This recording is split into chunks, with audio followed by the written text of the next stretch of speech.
What's good, YouTube? And welcome to the 25th Rarity Collection, absolutely destroying the market in multiple places. The vendor bros are getting shaky on their high-end cards, and so are the high-end collectors who are usually calmer. I'm seeing listings of Starlights on Facebook with tons of laugh reacts and people going, haha, so you're getting rid of it now, huh? And trying to dunk on them. Well, I do agree with one take where this product goes wrong, and that's reprinting things in pretty much the exact same rarity, but I think it more so shows the glaring issues with other products on how they're set on the lottery kind of ticket phase of, hey, pull the Baroness or bust, instead of having that value in the lower end, and then the bonus would be these higher rarity versions, which is kind of what the Rarity Collection does. So hopefully Konami looks at this and does fix things like deck building sets, make them all foil once again, supers and secrets, if you're doing something cool like this. Now, let's see the knee-jerk reactions, and I would also like to say, I'm not a financial advisor. I don't know the future of what Konami will do, and there's a ton of speculatory topics in here, such as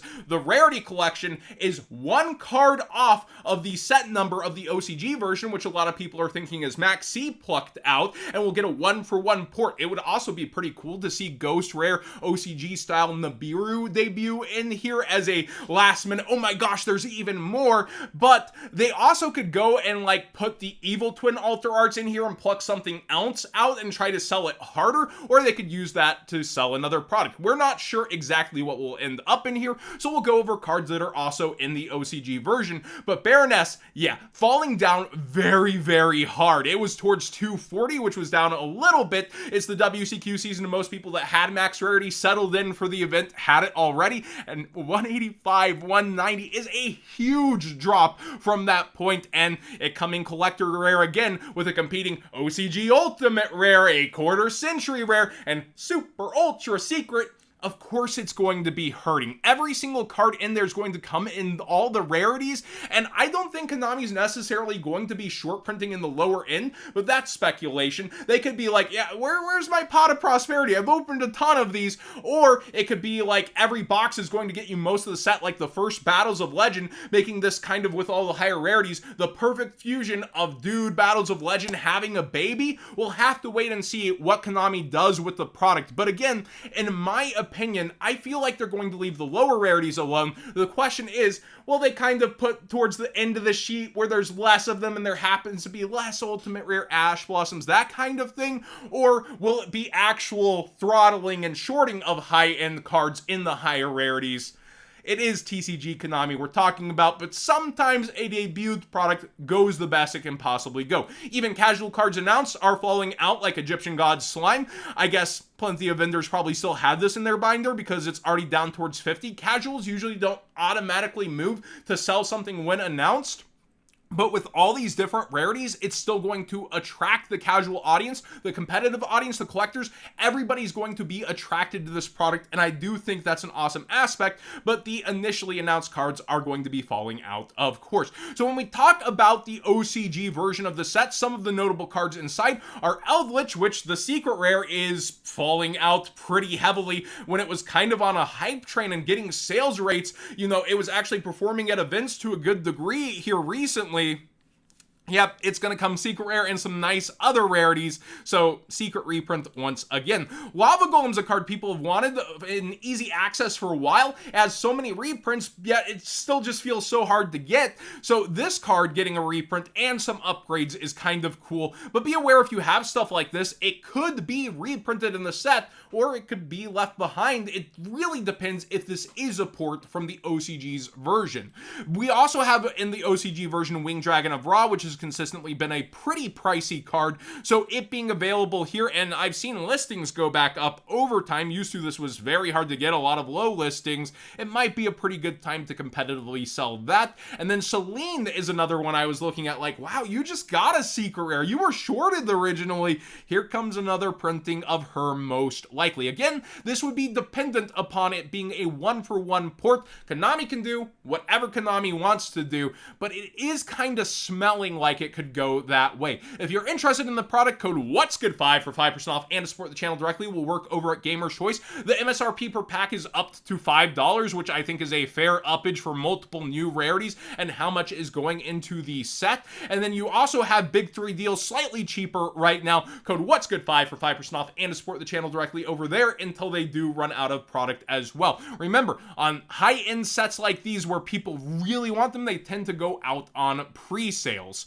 Now, also not done selling out, code What's Good 10 for 10% off is going to work on the entire site over at Starlight Grotto for Pride Month. We have multiple field centers, and I actually wanted to show this off. Ignore Sweaty John, it's a hot day in Texas. They have field centers, and instead of that dry, weird, rubby feel, they've put an enamel that's like shiny on the card. See there, you can get that glare, and it's really good and feels premium, and they are double-sided field centers, and they are oh so shiny. And of course, they are metal. Not quite as thick as Stay Classy's, but that's to kind of give it that shinier, crazy effect. Again, code What's Good 10 for 10% off over at Starlight Grotto, and they've got a ton of different newer things that I'm excited about, like the Link Apple enamel pin. I'm a sucker for enamel pins. They have that eye one as well. They've been getting the Plunder dice here ready and the Dad hat. So it works on the entire site and will last through the month.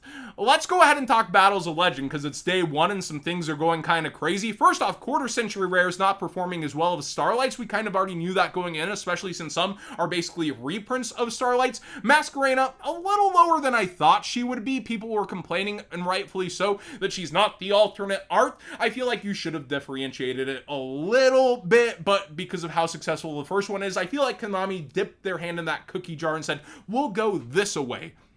Then we get an alter art of Engage here, and it's the second card in the set. Zeus is nice to see, even if it is a reprint. I personally do think, I don't know, maybe I'm biased towards certain cards, and that's how I feel. I'm not going to always be completely, like, objective, because I have a type of feeling about certain cards. And with the model kit, this is kind of a good timing with how much attention that did get, you know, going for it. And then you have Lubellion. I know a ton of people were waiting for this one, and Max Branded is so expensive. Then you start to quickly get to the under 100 mark after a couple of these, and I did say I felt like there would be a lot of junk quarter century rares, with the ratio being around 3 per case. Yes, 3 per case, 1 in every 4 boxes about, instead of the 1 in every 3 boxes like collector rares, but they're acting collector rare-ish, even though they're slightly harder to get, where you can see a ton of them at 60 and all the way down towards 30 for good old X-Tox Hydra.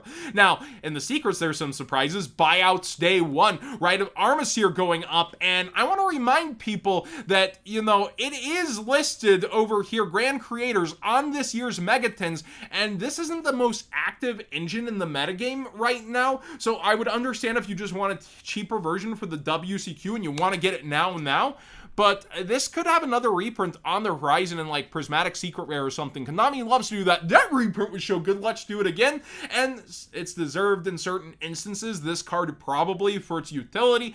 The new Sky Striker Link is atop the set as well, and good luck fighting Eradicator at the WCQ, but that deck has a long line of fans. And then Duality is over here around $11, a little bit under the pre-sale mark, even though it's kind of short. It's like between like the shortest shorts and then the not shorts, like it's between them. It's very interesting. It's like a half print almost. And then Engage is short, which is here with the alter art. And then we go to the 3 and under section. There's more cards over 10 than I initially thought there would be. Assault Synchron is not shorted at all, it appears, and is pretty easy to pull. People are excited about that these were the 2 cards that we thought would be, you know, the number 1 chases in the set, and I'm not always right. Sometimes I get it wrong. It's the reprints people are after besides the Striker Link, which I did not see being number 1. Welcome Labyrinth, $3 seems like a steal to me personally, but Tactical Masters is also listed on those Megatins, so be aware for that.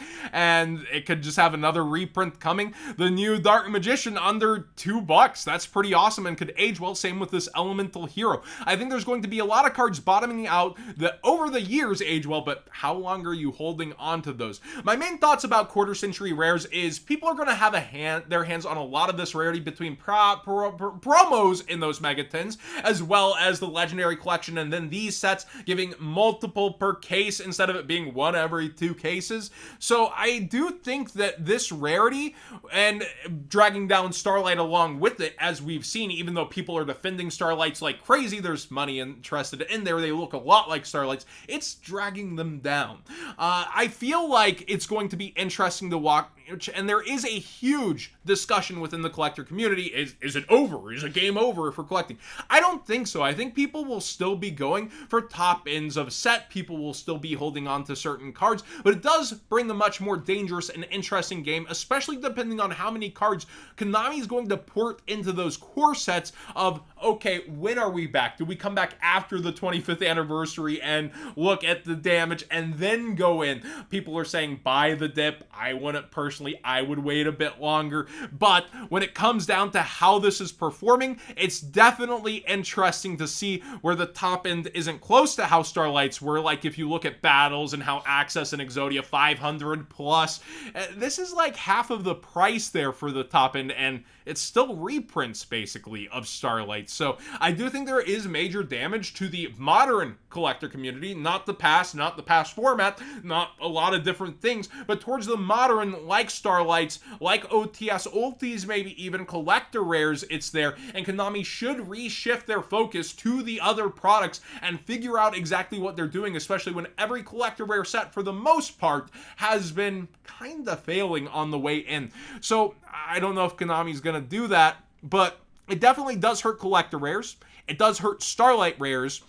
It's going to be interesting to see how the market develops moving out and forward from the Rarity Collection, especially if there's not short prints and Konami's actually on their best behavior. That's going to be a wild one to watch. On to the penny stocks. Borreload Furious Dragon is getting bought out a lot because of duality in Battles of Legend, and it's not quite up in price yet, but the sales rate, it's been increasing, so people have been pointing to it, and it's a very good card. It's always been on my penny stonk radar and gets played a lot in different decks. Dragon Link, yep, but other decks as well. So do be aware of this card, and it's a pretty good one that only comes out of one printing in a structure deck so far. Herald of the Arclight is slated, if it is from the OCG 25th Rarity Collection list, to be in ours, but again, that's speculation, and currently it is interestingly low on quantity, starting to go up in price again. People are trying to avoid the gold rare, but it's another duality target that's a very good floodgate on the field / negate. It's a crazy card when it gets on the field and can get you even more advantage depending on the deck you're playing.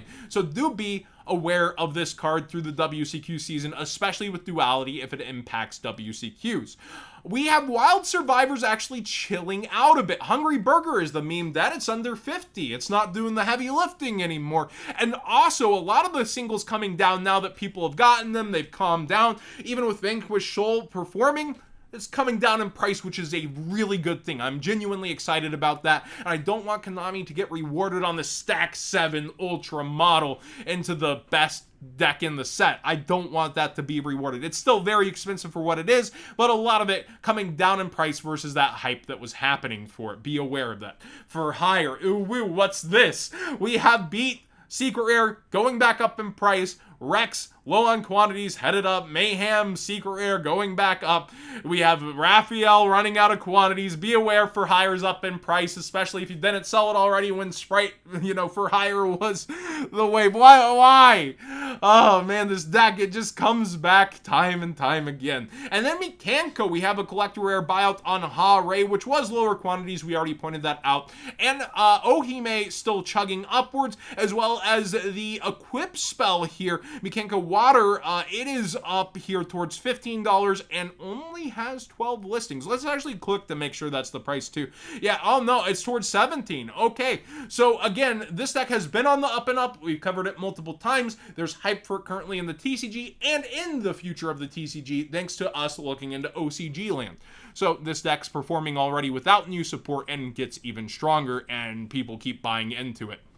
Thanks for watching today's Market Watch. Sorry if it ran a little long. It doesn't look like it was too bad. I did want to discuss that there are fair takes against certain aspects of the Rarity collection, like going same Rarity. And with Starlights too, like Borreload would be a quarter century rare also, right? Stuff like that. I feel like reprinting the Starlights that are already there, it does feel like that same nasty taste when you get an OTS ulti of something that was already collector rare. And in this case though, it's easier for everybody to get. It's easier in a sense, and it's got nicer versions, and I feel like it's the product that we've always wanted. I'm not speaking bad on this set. I think it's a very good set. I think Konami should be looking at their other sets and revamping if they want to make products solid for everybody and make people feel like they got their value out of it, instead of, you know, oh, this top card out of here, why, in just a couple months after release, let's go ahead and reprint that bad boy or growl in a same Rarity. I do feel like that is a fair point in the discussion towards what is happening, and there's so many good choices. I actually did talk about it on Twitter, and I was talking about how, look, you can go through every era: Jinzo, BLS Ritual, BMOC Ritual, Dark Paladin, Heroes, other signers, past band cards, past format cards. You could do the signers that aren't just Black Rose and Stardust, number monsters besides Utopia, Pendulum, and Lynx. Give them some love. You can go every single era with this kind of thing, especially when you're going through so many different cards. But it does feel like Konami is going towards that same old pool that's successful, hand in the cookie jar a bit, and they could be a hair more creative with it, I think. But still, I wouldn't want Baroness excluded personally from the Rarity collection. Instead, they should think about how could we have made Maze a little bit better to where that wouldn't sting so much. That's my personal take on it. What's yours? Let me know in the comment section down below. I know a lot of people have been enjoying seeing collectors mold. Other collectors are molding and raging. And then there's the in-between of, I'm happy for this and I want everybody to have access to it. I've seen a ton of takes so far, but the discussion is very interesting on the Rarity collection.